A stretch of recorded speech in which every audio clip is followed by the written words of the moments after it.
It's the Happy Families podcast, the podcast for the time-poor parent who just wants answers now. Please, hurry. Why haven't you given me the answer already?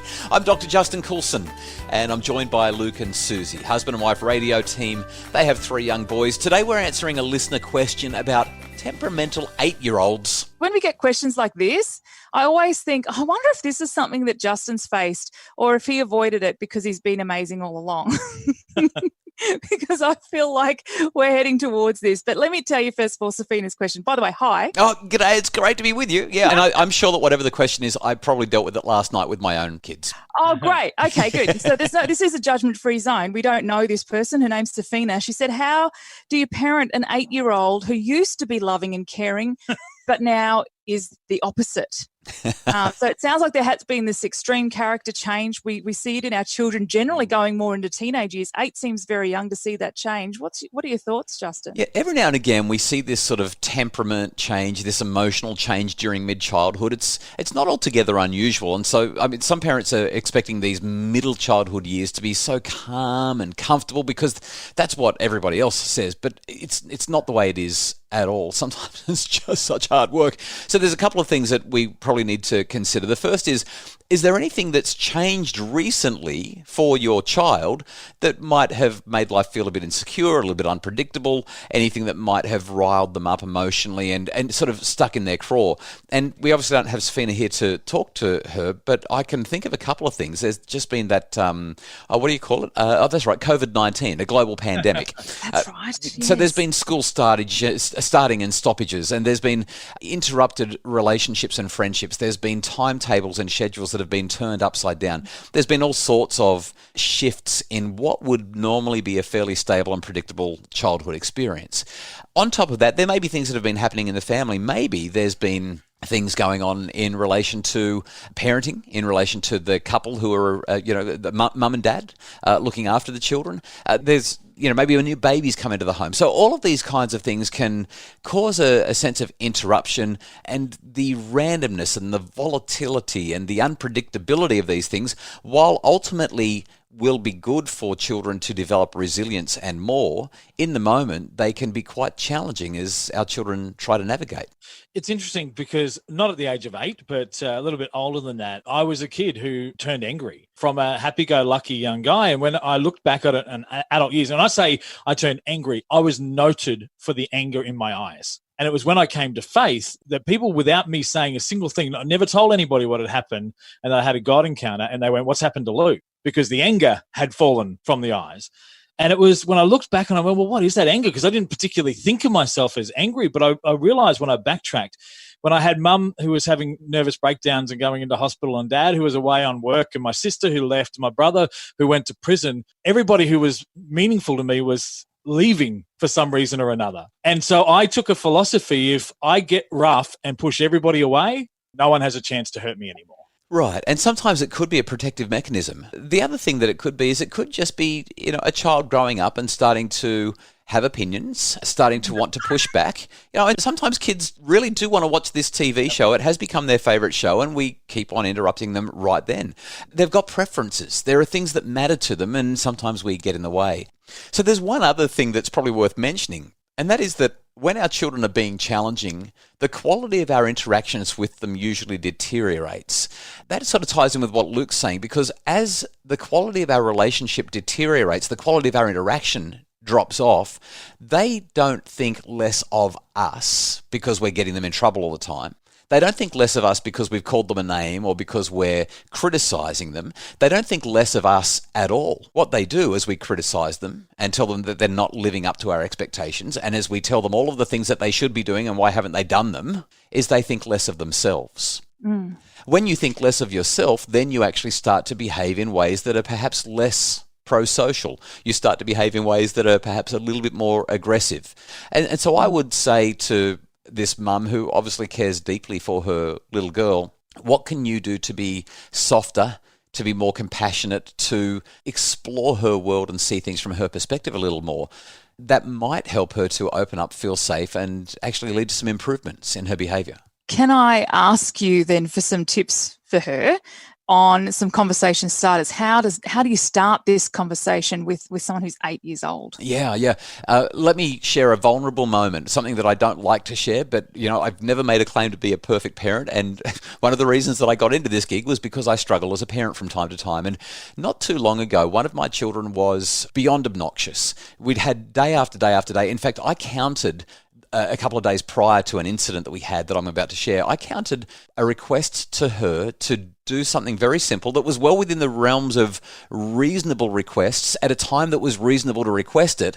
I think I asked her to do something 17 times before I raised my voice. Do you know what I mean? And about 2 days later, I found myself in exactly the same situation. And after the 6th request, I raised my voice again. And I said to her, this is really frustrating that after what just happened a couple of days ago, where I got really cranky at you, I'm now finding myself in the same situation where I want to be unkind. And she looked at me and shouted, "See, this is what really bothers me about you, Dad." And started to tell me why I was wrong for asking her to do something 6 times that was perfectly reasonable, at which point I was not Dr. Justin Coulson at his best. And I let her have it. I told her all of the things that she was doing that were driving me up the wall.